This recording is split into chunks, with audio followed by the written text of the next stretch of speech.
Start my presentation. I have a few slides with me. Director of Home of Ayurveda, Sommermed in Austria. It's a new center for Maharishi Ayurveda and holistic medicine. And I'm also a board member of the German Ayurveda Association and a director of the German Ayurveda Academy. So the question I'm asked very frequently is, why, as a medical doctor, are you involved in Ayurveda? What is the reason for adopting Ayurveda when you're a fully trained medical doctor?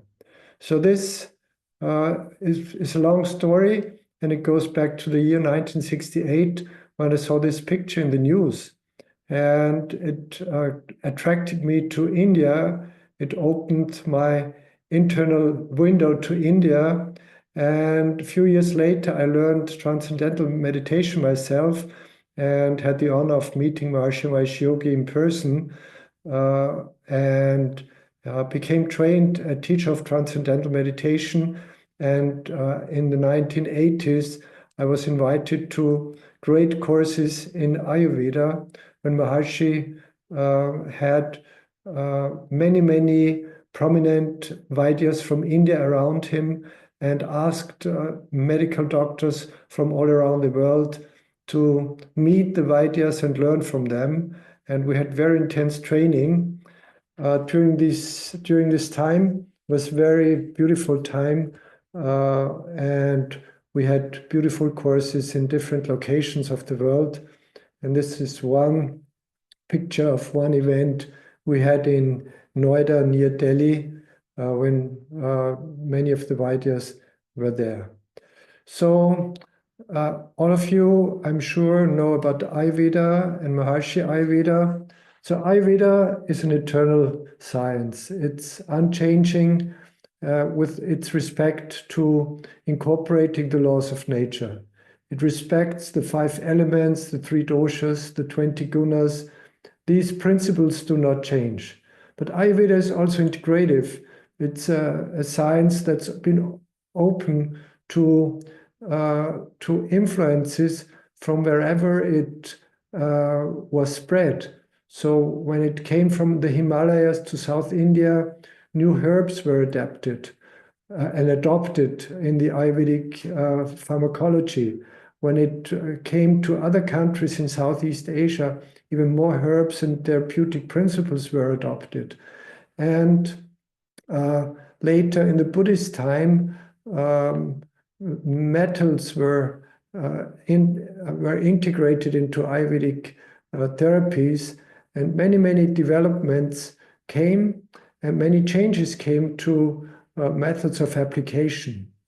Now, Maharishi Mahesh Yogi himself also contributed quite a lot to the understanding of Ayurveda in nowadays times, because he started to see Ayurveda as consciousness-based Ayurveda. And this is also continued by his successor, Dr. Tony Nader.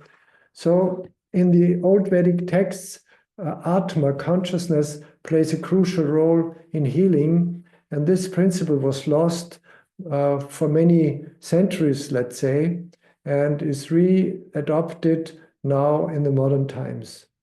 Also, there's an integration of local herbs from all continents, and in his last years of activity, Maharishi Mahesh Yogi inspired to adapt supporting therapies from modern medicine.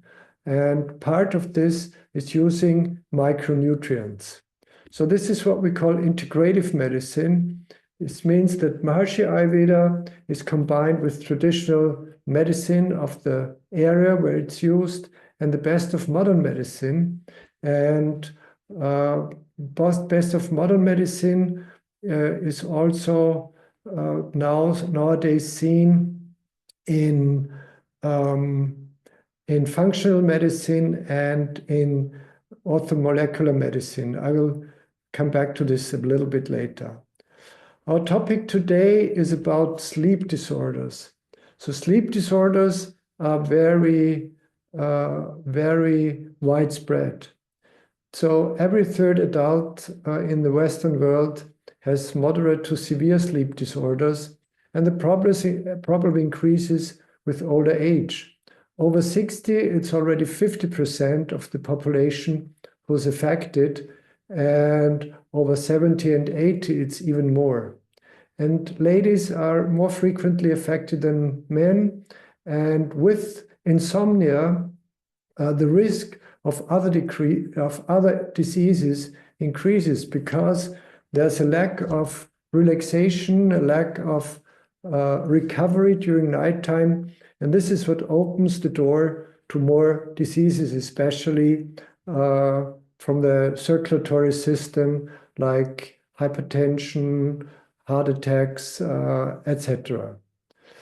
So when we talk about using modern medicine, we want to talk about micronutrients. What are micronutrients? It's the opposite of macronutrients.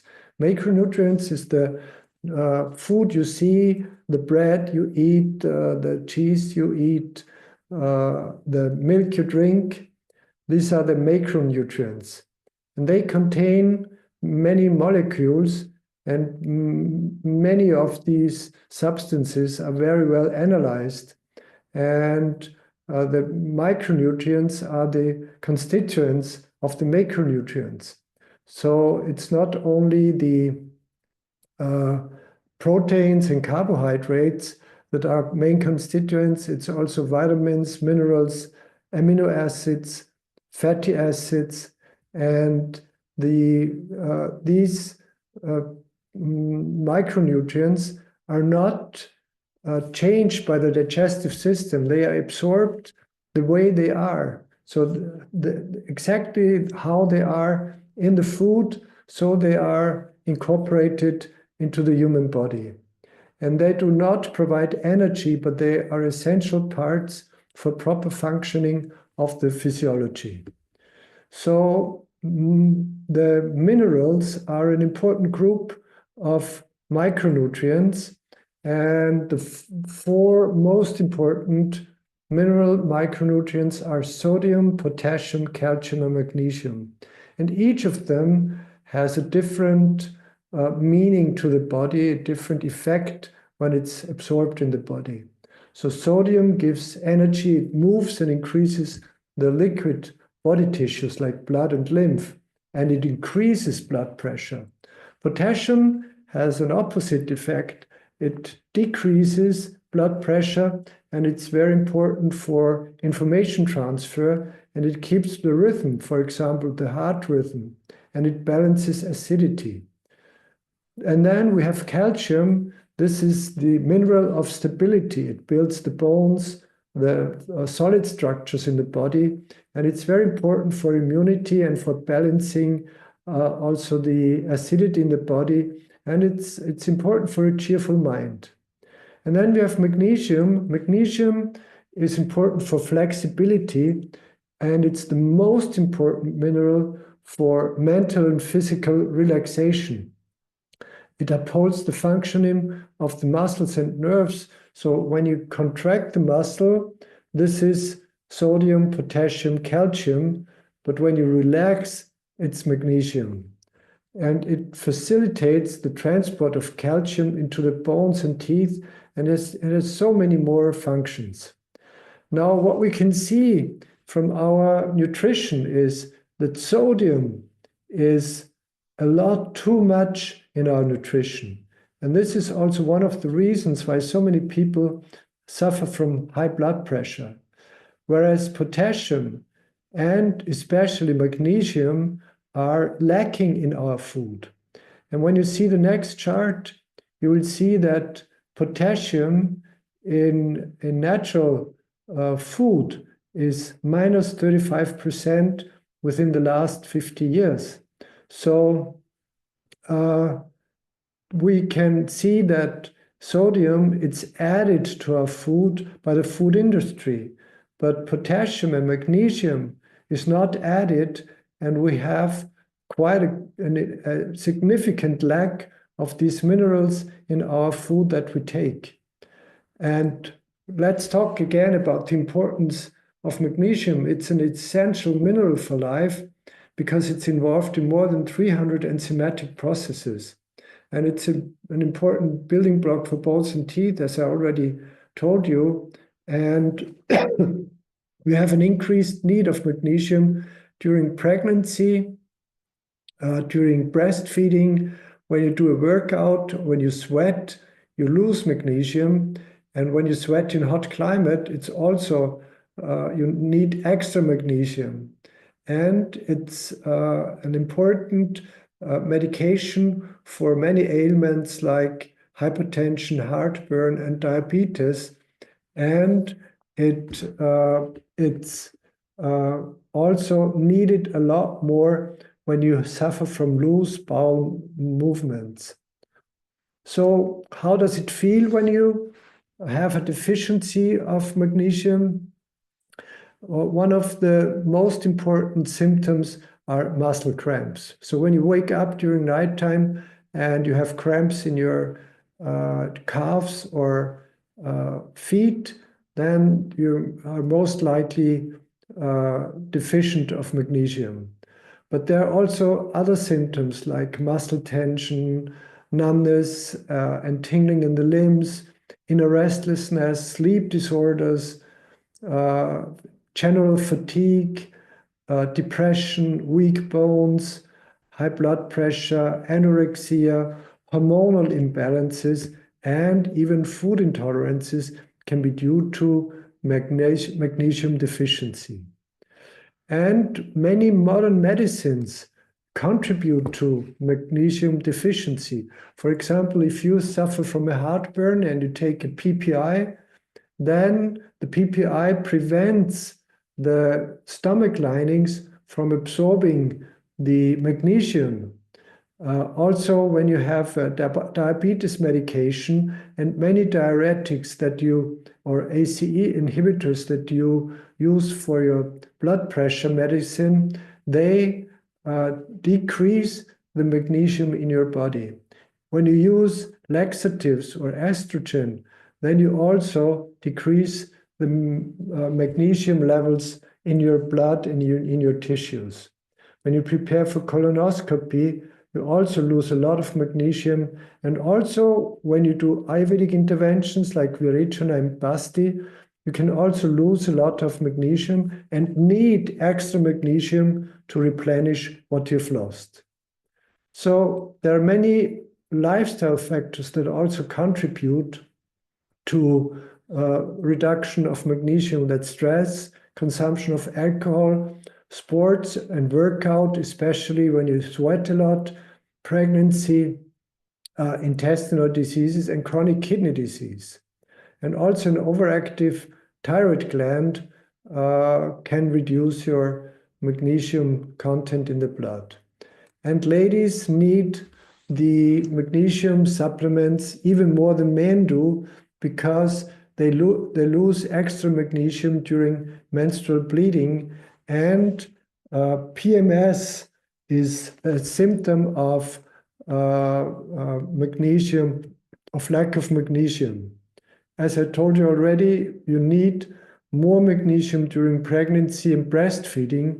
And when ladies take hormonal contraception, extra magnesium medication is needed. And especially in older age, magnesium is essential to be taken with vitamin D for the treatment and prevention of osteoporosis. Now, there are many magnesium preparations in the market. I just picked one and saw the contents and checked the contents. Now, it's mainly composed of anorganic magnesium salt, which are very difficult to absorb. Many of the magnesium salts that you can buy in the market can cause diarrhea, and they contain a number of unwanted chemicals like colorings, sweeteners, preservatives, anti-caking agents, aroma, taste enhancers, and many, many more. I just picked one, and the first pick in the internet it has magnesium oxide as a sole magnesium substance. Now, this is very difficult to absorb from the body through the body, and it has aspartame, which is causing neurological disorders. It has magnesium stearate, which can cause cancer in chronic use. It contains sorbitol and sodium carboxymethyl cellulose. It has citrate, cyclamate, and artificial flavoring. So many undesirable things that are in the preparation. And if you just have a magnesium drink in your fitness center, it might have the same or similar contents like this one. So what's the difference when you take Ayurvedic magnesium? This magnesium, the 7-salt magnesium, has 7 different magnesium salts like magnesium malate, bisglycinate, citrate, some oxide also, glycerophosphate, gluconate, and carbonate. And the only other ingredient is the capsule itself, and that cellulose that's very easy to digest without any side effects. So it's a very easy to digest carbohydrate that doesn't have any harm to the body. So Biotina is very much into the pure substance principle.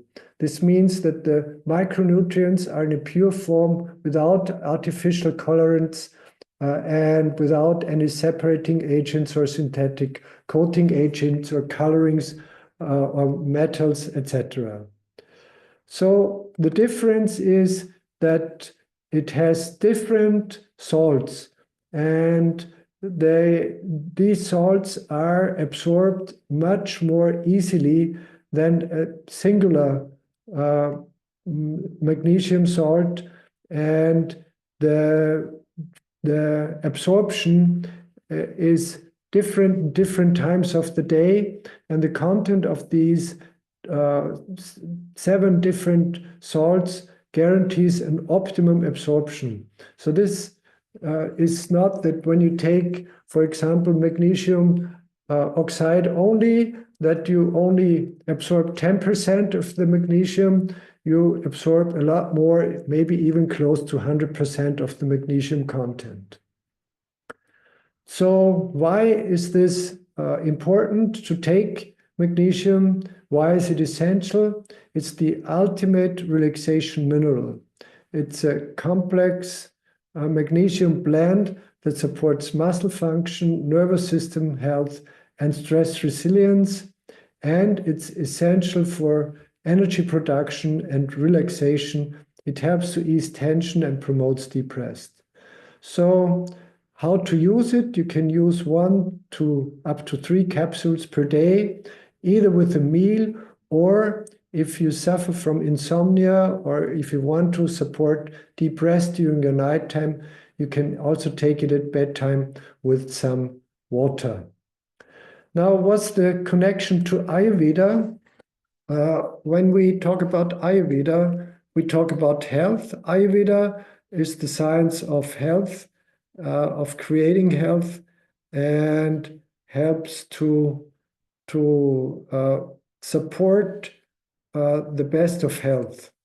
So we have a very clear definition of health in Ayurveda, and this definition sounds like samadosha, samagnischa, samatatu, malakriya, prasanat, mindriyamana, swastha ityabhitiyate, which means that you have balance of doshas and agni and dhatus. That's the basic regulatory systems in Ayurveda, and you have prasana, which means bliss or happiness. So balance and happiness is the key to health, and one of the main principles in Ayurveda is the use of food. Food and herbs are very essential in Ayurveda. It says in the Charaka Samhita, the most important Ayurvedic texts, that food is most essential for sustenance of life, and the body is constituted and nourished by food. and the origin of life and diseases is food. Wholesome and unwholesome food articles are responsible for happiness and sorrow, respectively. Food decides whether the body can or cannot sustain the diseases of body and mind. So, food means it has to be complete food. And when we lack important minerals in the food, food is not complete. So we have to add something to food. Ayurveda has many different routes of therapy, modes of therapy. We have Shamana, Shodhana, and Rasayana therapy. And when we talk about magnesium, we talk about the Rasayana because it's nurturing health, it's nurturing the body. All of you may know Rasayanas, and Rasayana essentially means a nutrition from macro to micro cellular level, as the Ministry of Ayush from the government of India tells us. So we need the micronutrients and we need the macronutrients in form of herbs. And one beautiful preparation in Maharishi Ayurveda is the preparation blissful sleep. Why is it essential like magnesium? It's a great herbal blend to induce sleep and support healthy sleep. It includes Ashwagandha and Jatamansi. It's designed to calm the mind, reduce stress, and promote restful, uninterrupted sleep. So here are some of the ingredients. You see cabbage rose. Cabbage rose reduces the heat during the night. You see ashwagandha. Ashwagandha is the best neuromodulator of all the Ayurvedic herbs, and it helps to balance the stress of the day. And blissful sleep also contains pearl basma. Pearl is very much related to the moon. And when pearl is in this preparation, this means that it draws the energy, the soothing energy, the cooling energy of the moon to your sleep and helps to promote very balanced sleep. And it also contains valerian, but it doesn't contain the valerian flowers, but the valerian roots. It's a very important Ayurvedic herb to induce sleep and promote long sleep. It also contains licorice and ginger and long pepper. And long pepper is also a beautiful herb. It's not in the picture here, but long pepper or pipali is both soothing to the digestive system. It reduces inflammation in the digestive system. And what makes us old is inflammation in the digestive system. So the aging process is also reduced by this preparation through this herb, through pipali that's in it. So what we have here is a beautiful bundle of preparations of blissful sleep, herbal preparation, and 7-salt magnesium. And these two are a beautiful combo that together they create a perfect foundation for relaxation, stress relief, and better sleep quality.